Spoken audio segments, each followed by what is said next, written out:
First ನಿಮ್ದು ಇದೆಲ್ಲ ಹೇಳಿ ಆಮೇಲೆ ನಾನು ಆ ಘಟನೆ ಹೇಳ್ತೀನಿ. ಇಲ್ಲ ನಿಮ್ಮ ಬಾಯಲ್ಲಿ ಹೇಳಿದ್ರೆ ಬ್ಯೂಟಿಫುಲ್. ನಿಮ್ಮ ಬಾಯಲ್ಲಿ ಹೇಳಿ ಹೇಳಿ ಬೇಗ. ನನ್ನ ಹೆಸರು ಜಮೀನ್ ಸಾವಣ್ಣ ಅಂತ. ನನ್ನ 2 ಫ್ರೆಂಡ್ಸ್ ಬಂದು ನನಗೆ ಉಪೇಂದ್ರ ಪಿಕ್ಚರ್ ಹೋಗೋಣ ಅಂತ ಹೇಳ್ತಾರೆ. ನಾನು ಬರೋಣ ಅಂತೀನಿ, ಯಾಕಂದರೆ ಒಂದು ಡಿಪ್ರೆಷನ್ ಇರ್ತೀನಿ ನಾನು. ಬ್ಲಡಿ ಇಂಡಿಯನ್ ಡಿಪ್ರೆಷನ್ ಅಂತ ಹೇಳ್ತಾರೆ. ಸೊ ಅದ್ರಲ್ಲಿ ಇರ್ತೀನಿ. ಅವಾಗ 0 ಆಗಿದ್ದೆ.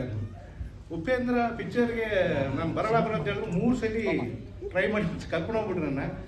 ಅವಾಗ ಪಿಕ್ಚರ್ ಫಸ್ಟ್ ಸೀನಿಂದನೂ ನಾನು ಕಳೆದೋದೆ.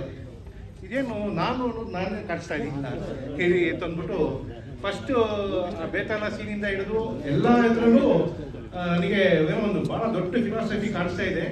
ನಾನು ಏನು ಹುಡುಕ್ತಾ ಇದ್ದೆ ಆ ಉತ್ತರ ಇದರಲ್ಲೇ ಸಿಗುತ್ತೆ ಅಂತ ಅಂದ್ಬಿಟ್ಟು ಲಾಸ್ಟಲ್ಲಿ ಕ್ಲೈಮ್ಯಾಕ್ಸಲ್ಲಿ ಬರಬೇಕಾದಾಗ ಗೋಪಾಲ್ ಅವ್ರ ಮೂಲಕ ಗೋಪಾಲ್ ನಿಮ್ಗಿಂತ ನಾನು ಚೆನ್ನಾಗಿ ಹೇಳ್ತೀರಿ ಕೇಳಿ ಹೇಳಿ. ಇವರು ಪಿಕ್ಚರ್ ನೋಡೋದ್ರ ಮೇಲೆ ಫುಲ್ ಡಿಪ್ರೆಷನ್ ಇದ್ರಂತೆ. ಪಿಕ್ಚರ್ ನೋಡಿದ್ರಂತೆ, ಇವ್ರ ಜೊತೆ ಇಬ್ರು ಕರ್ಕೊಂಡು ಹೋಗಿದ್ರಂತೆ ಇವ್ರನ್ನ ಪಿಕ್ಚರ್ಗೆ. ನನಗೆ ಇವ್ರು ಹೇಳಿದ್ರು, ಸರ್ ಅವ್ರಿಬ್ರಿಗೆ ಅರ್ಥ ಆಗ್ಲಿಲ್ಲ, ಇನ್ನೊಂದ್ಸತಿ ಹೋಗ್ತೀನಿ ಅಂದ್ರು. ನನಗೆ ಒಂದೇ ರೀತಿ ಅರ್ಥ ಆಗೋಯ್ತು. ಅವತ್ತು ನಾನು ಹೋದೆ ಸರ್. ಅವತ್ತು ಡಿಸೈಡ್ ಮಾಡಿದೆ, ಈ ವ್ಯಕ್ತಿನ ನನ್ನ ನೋಡ್ತೀನಿ, ಬಟ್ ಬೇರೆ ಸ್ಟೈಲಲ್ಲಿ ನೋಡ್ತೀನಿ ಅಂತ ಹೇಳ್ಬಿಟ್ಟು ಹೋಗಿ 10 ವರ್ಷದಲ್ಲಿ ಎಷ್ಟು ಸ್ವಾಮಿ 14 ವರ್ಷದಲ್ಲಿ ಎಷ್ಟೋ ಜನ ಸಿಕ್ಕಿದ ನನಗೆ. ನನ್ನ ಮೀಟ್ ಮಾಡಿಲ್ಲ ಇವರು. ಒಂದು ಪಬ್ಲಿಕೇಶನ್ ಸ್ಟಾರ್ಟ್ ಮಾಡಿ ಎಷ್ಟೋ ಬುಕ್ಸ್ ಗಳನ್ನ ಪ್ರಿಂಟ್ ಮಾಡಿ ಎಷ್ಟೋ 70 ಜನ 100 ಜನ ಹೆಚ್ಚು ಜನ ಕೆಲಸ ಕೊಟ್ಟಿದ್ದೀನಿ.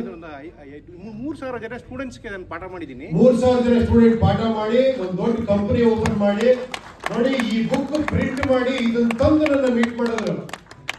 ಸರ್ ಇದನ್ನ ಅವಾಗ ನನಗೆ ಕತೆ ಹೇಳಿದ್ರು, ಸರ್ ನಾನು ಸುಮ್ಮನೆ ಮೀಟ್ ಮಾಡ್ಬಾರ್ದು ನಿಮ್ಮನ್ನ, ಇದನ್ನ ಒಂದು ಸಾಧನೆ ಮಾಡಿ ನಿಮ್ಮನ್ನ ಮೀಟ್ ಮಾಡೋಣ ಅಂದ್ಬಿಟ್ಟು ಈ ಬುಕ್ ಬರೆದು ಇದನ್ನ ತಂದು ಕೊಟ್ಟು ಈ ಕತೆ ಹೇಳಿದ್ರು. ಅದು ನೋಡ್ರೆ ಆಶ್ಚರ್ಯ ಆದ್ರೆ ಇವತ್ತು ಬಂದಿಯ ನನಗೆ ತುಂಬಾ ಖುಷಿ ಆಯ್ತು. ನನಗೆ ಯಾವತ್ತು ನೆನೆಸ್ಕೊಂತೀನಿ, ಯಾಕಂದ್ರೆ ನಮ್ಮ ಆಫೀಸಲ್ಲಿ ಪ್ರತಿ ಪುಸ್ತಕ ಮಾಡಬೇಕು ಅಂದ್ರೂ ಪ್ರತಿ ಇದು ಮಾಡಬೇಕು ಅಂದ್ರೂ ನಾನು ಆಫೀಸರ್ನ ನೆನೆಸ್ಕೊಳೋದು ಯಾವಾಗಲೂ. ಇದು ಅಂದರೆ ಹತ್ರ ನನಗೆ ಗುರು ಅಂದರೆ ಉಪೇಂದ್ರ ಪಿಕ್ಚರ್ ಗುರು, ಉಪೇಂದ್ರ ಸರ್ ನನ್ನ ಗುರು. ಇದು ನಾನು ಸತ್ಯ, ಯಾಕಂದರೆ ಅವತ್ತು 0 ನಾನು. ಇವತ್ತು ನನ್ನ ಹತ್ರ ಇಡೀ ಕರ್ನಾಟಕದ ಎಲ್ಲ ಓದುಗರು ನನ್ನ ಹಿಂದೆ ಇದ್ದಾರೆ, ಲೇಖಕರು ದೊಡ್ಡ ದೊಡ್ಡ ಲೇಖಕರು ಹಿಂದೆ ಇದ್ದಾರೆ. ಇದಕ್ಕೆಲ್ಲ ಕಾರಣ ಬಂದು ಉಪಿ ಸರ್. ಯಾಕಂದರೆ ಅವತ್ತು ಒಂದು ಟರ್ನಿಂಗ್ ಪಾಯಿಂಟ್ ನನ್ನ ಲೈಫಲ್ಲಿ.